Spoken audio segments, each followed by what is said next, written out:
Sådan landet AirTracker fra AirTracker.dk, og jeg har fået den her hjem. Grunden til at jeg valgte den, det er fordi at den både er kompatibel med Google og iPhone. Grunden til at det er smart, det er fordi vi har begge ting herhjemme. Hvis vi lige prøver at lave en unboxing af den, så kan I se hvad der er inde i kassen her. Vi har AirTrackeren, så sådan her ud.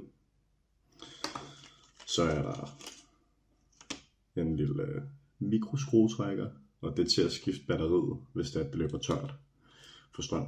De holder dog op til 15 måneder, så det er ikke noget, man skal gå og være bekymret om, og du vil få en underretning, når den er ved at løbe tør.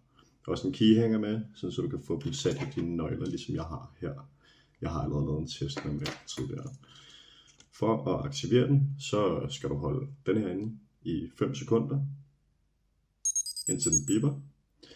Når den bipper, så går du ind på din Find app på din iPhone eller på Find Hub på Google.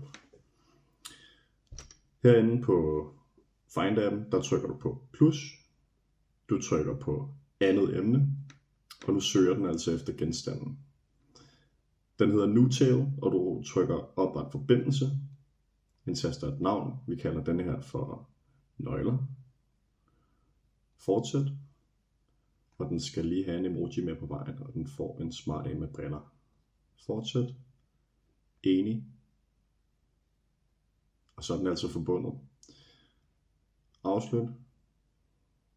Her der kan du se en lille menu over, hvad det er, man kan inden eller med den her tracker. Du kan fx afspille lyd, når du vil.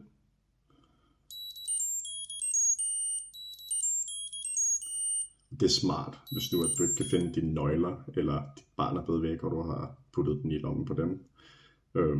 Du kan også dele genstanden med andre personer, hvis nu at konen også skal kunne vide, hvor drengene er, eller hvor nøglerne er, for den sags skyld. Hvis du har mistet en genstand, så kan du også vælge at dele kontaktoplysninger, dele lokalitet for genstanden, og du kan slå notifikationer til, når den er blevet fundet igen. En smart ting, der også er med den, det er, at du har muligheden for at sige, at den skal underrette dig, hvis det er, du forlader den. Det er super smart. Du kan se herinde, at den underretter mig ikke, hvis jeg efterlader den hjemme, men den foreslår, at jeg gør det ved Nordsjællands Hospital. Det er lidt sjovt, for der har jeg engang glemt et par AirPods, så må ikke, at det derfor den foreslår det til mig. Jeps. Super simpelt at sætte op. Den holder lang tid strøm, og ja, jeg er super glad for mit køb her.